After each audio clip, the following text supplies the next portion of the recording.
WFO Radio. Total Motorsports. Here's Joe Castello. WFO Radio from PRI, and this show has been great. And what I like about it is you meet a lot of people, and then next year you see them again. And you can evolve the conversation like we're about to do with our great friend Jim Ferraro from PartsGrabber.com. That's Parts-Grabber and Shell Racing Fuels. Jim, welcome back. Thank you. Doing good. How are you? Excellent. Last year, we were in the Geico booth, and we got together and started talking about, you blew my mind with some of this unleaded fuel stuff. You were just getting started into the world of trying to convince engine shops and distributors that this Shell unleaded fuel can work just as well as a C16. Here we are a year later. How has it gone? It's been awesome. As you know, last year we had just got started, and us Parts Grabber, we were awarded a contract to build the Shell Racing Fuel dealer network for hyperfuels. So we started out with, I think, 2 dealers, and now there's 100. And, oh, wow. Yeah, it's been awesome. So, throughout the course of that, we've had to convince people that, look, unleaded race fuel can outperform leaded. And not only can it outperform it, it can outperform it by a pretty wide margin. And before we started rolling the interview, I started coming up with a million questions, and now I'm going to pepper you with questions. Do it. Be ready, Jim. Well, first of all, though, I have a bracket car, and it's a 13-to-1 compression bracket car, and we run 114 or something, blue, so to speak. We've run C16. Everything has been great over the years, but getting the fuel is a pain. Yep. And all the associated. If I was to try to swap to what you guys are presenting, what do I have to do? Is the fuel you're running oxygenated, or is it non-oxygenated, or you're not sure? I'm not sure. It's what I buy at my local distributor or at the track. Okay. Is it a leaded fuel? It's a yes, 114 absolutely. Leaded? More than likely, it's not oxygenated. So typically with the Shell Racing Fuel, we have a fuel called Shell URT Advanced. It's a non-oxygenated, high-specific gravity fuel, meaning that it's a very dense fuel. So no matter what fuel you were running before, you can actually pour this in and make a couple sample dyno pulls, and it will probably go 4 or 5% rich because the Shell fuel is, again, very dense. Which, a whole different story is that will lessen the problem if you're on the edge of your fuel system. If your fuel pump's kind of at capacity, you can flow a little bit less fuel with this fuel and essentially get the same amount of fuel you need. So switching would be as simple as, changing fuels, adjusting your timing curve, and adjusting your fuel trims to hit the sweet spot for this fuel. Because, again, you have to tune your car for the fuel you're using. So even though you can use this as a direct replacement for 112, 114, 116 leaded, anything that's non-oxygenated, you can drop this right in and run, and it'll run great. But if you want to make the max power, you might want to lean it back out 5%, add a little timing, because, again, this is more detonation resistant than even 116 leaded, which until this fuel existed is unheard of in the race fuel world. And people need to understand, and this is what I find interesting, is that you guys are kind of carving out a new space here. This is, and I'll use your words right back at you, a boutique racing fuel. This is custom made from chemicals, like in the laboratory. Yep. It's not refined from something that came out of the ground or something. This is created through science. Correct. And because of that, it's extremely consistent. So you can buy a barrel of it, buy another barrel of it 3 months later. It is the same fuel. It's not coming from a different base stock, from a different refinery, from who knows what oil company. Because face it, these other race fuel companies, as big as they are, they don't have their own refinery. They don't know where the oil's coming from. They can't control the quality to the highest level. So because of that, this fuel is exactly the same every single batch. And another thing you run into, and this is a big problem with high-octane fuels, is what octane do you run? Do I want a 110, 112, 114? And there's sort of a tax you pay by running a high octane, meaning that, let's say your car can only benefit from a 114, but you run a 116 because that's just what's available. Well, usually the burn rate is considerably slower, you lose throttle response, and you run into issues with idling and hesitation until you rise up the timing curve at the bottom end, and then you might get some of that torque back, again, if you're not over-octaning for the application. 100-year-old technology. Lead is not what should have been used in the beginning to increase octane, but it's what they had 100 years ago. So here we are, 2012, almost 2013. Engines have evolved hugely. Tolerances are tighter than they've ever been, but we still got 100-year-old racing fuel technology. So, what we've been able to do is develop a race fuel that's super high octane, but has a tight engineered burn. So you essentially cannot over-octane with this fuel. Even if a 105 is what you need, you can use URT Advanced or URT 105. We have a 105 octane product too. If you need a 110, use URT Advanced. If you need a 116, use URT Advanced. So again, it covers a broad range. Race fuel resellers don't have to carry as much fuel, and you got one boutique fuel that covers everything, and it outperforms anything on the market today. Let's pretend let's pretend our audience, and it happens to be the case, not all of them, but many of them, have an engine shop, and all they've done is run what has always been available. Sure. From that, Cam 2 or Sunoco or whatever they had, that's what they've always run, and that's their knowledge base. Number one, the question is, what you're saying sounds good, but where would they get it?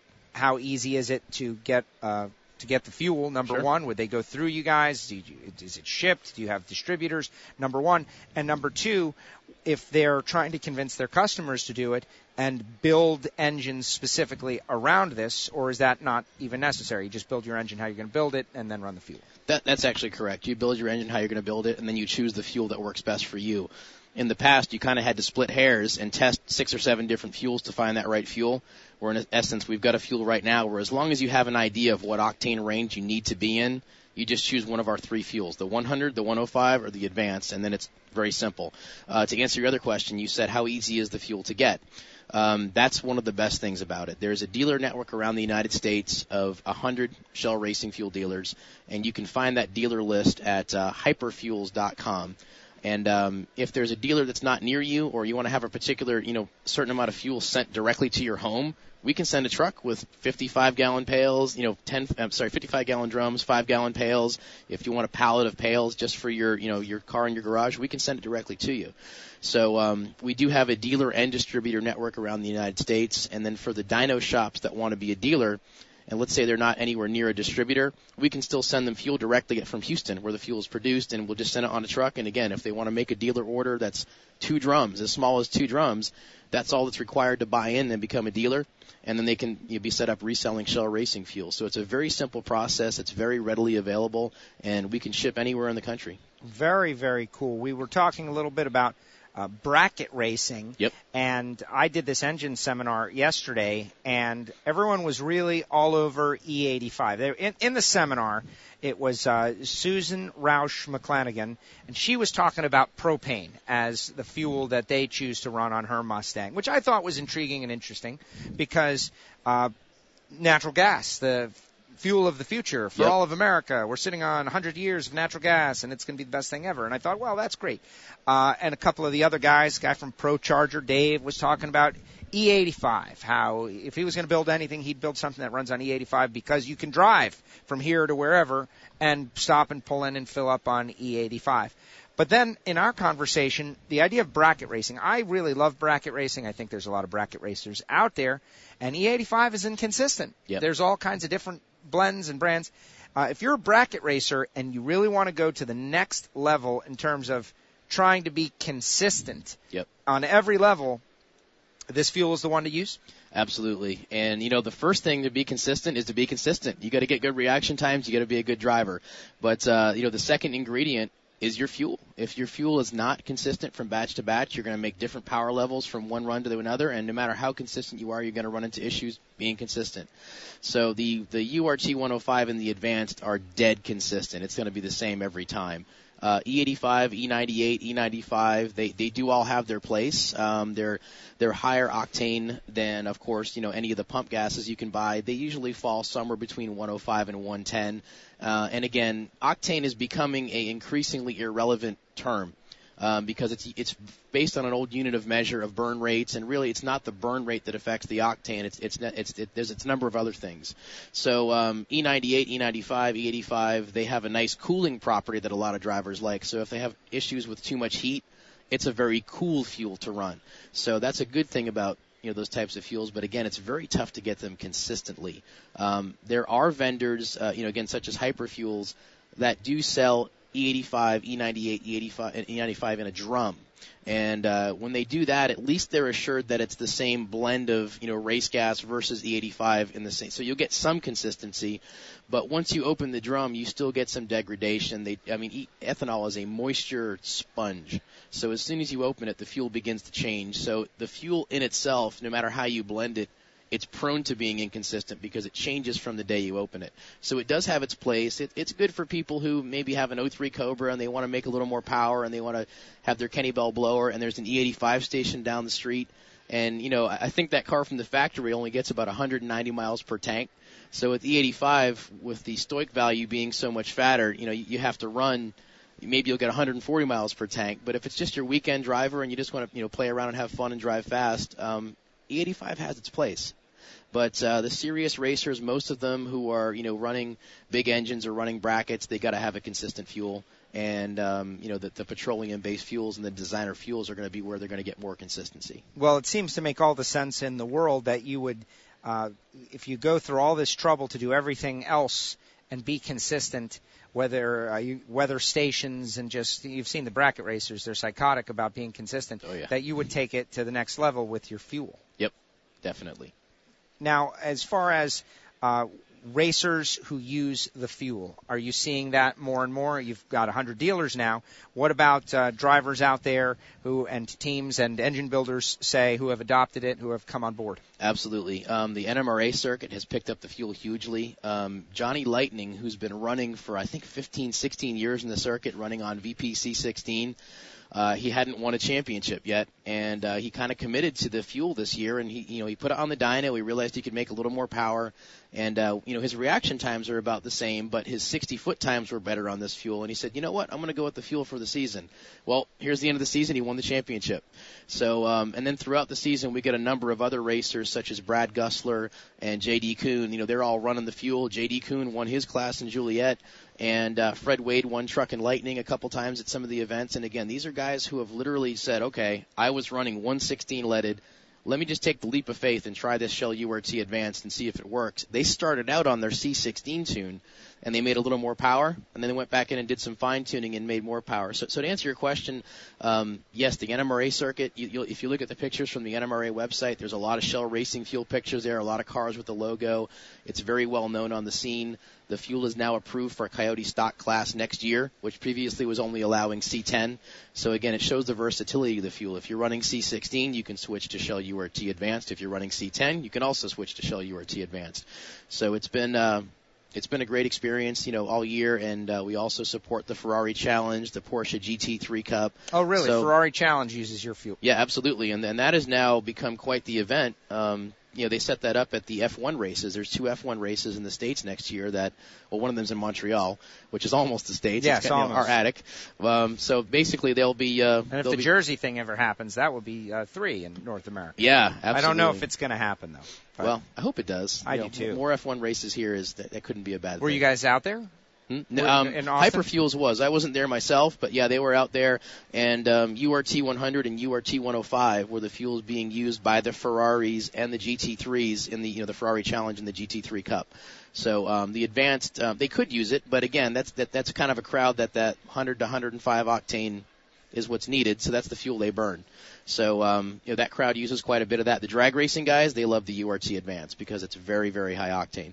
It sounds great, and I think it's probably one of those things where you just have to do a little education to the people who are in a pattern of using what they've used their whole lives. They say things like shaving cream and deodorant, you use whatever your dad used, and that's it, and you just never switch, and people don't ever switch. They just use whatever they used. It's probably very similar with racing fuel. Do you have a difficult time kind of deprogramming people and opening their eyes to this new fuel, and then once they open their eyes, they get it? Yes. There's an old saying that changing a man's motor oil is harder than changing his women. Try to tell a guy who likes blondes that brunettes are better. They'll never believe you, even though brunettes really are better. So, but long story short, we educate people by doing the Shell Racing Fuel Challenge. We will send them a free 5-gallon pail. And now, this is something we'll do for anybody that has a dyno access that they can do a test. Whether they want to test Shell URT 100, which is our 100-octane product, the 105, and again, or the Advanced, which goes all the way to at least 116. dyno your car on whatever race fuel you're running now. We don't care what it is. Dyno your car on it. Then dyno it again on Shell URT Advanced 105 or 100. And, of course, tune your car, get it all dialed in on each fuel. Send us the dyno plot via email that just says, hey, look, here's how much I made on Sunoco Turbo Blue. Here's how much I made on C16. Here's how much I made on Shell URT Advanced. Doesn't matter what the power numbers are. We're going to win, by the way. We always do. But it doesn't matter what the power numbers are. That 5-gallon pail of fuel is free. They do not have to pay for it. That's the Shell Racing Fuel Challenge. I don't know of another fuel company that will put it on the line and say, here's our fuel for free. Go ahead and test it unsupervised and tell us if it's better. And when it's better, come back and buy more. So major leap of faith on Shell's part, you could say, because they're not going into the shop and controlling their method of testing. They're just testing it however they want. So been a very successful program. Is that similar to the Pepsi Challenge? I guess it is, but, I don't think you want to drink it. Yeah, definitely not.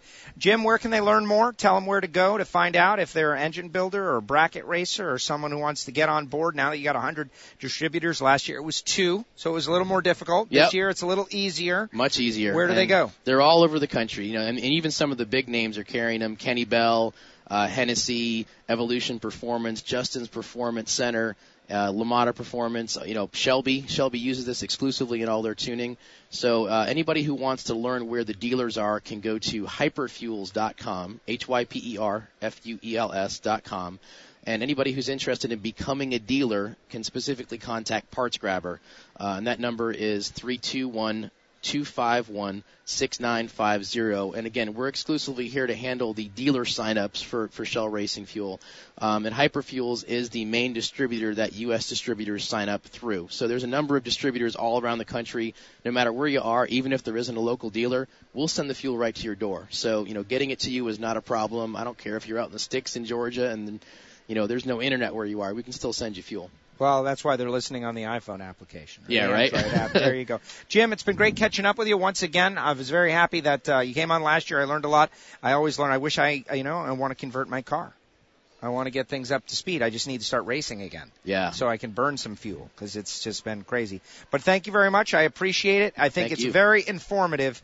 And one of the things we always try to do, we talk to drivers and they talk about winning and losing, but I always like to help the audience understand that there's a science and technology aspect of this, and I think the fuel side of it, you've covered it very well. So I appreciate it. Well, thank you. Jim Ferraro from parts-grabber.com and Hyperfuels, of course, Shell Racing Fuel, with us here from PRI on WFO Radio. This is WFO Radio. Redline Synthetic Oil has been building the world's finest motor oil, gear oil,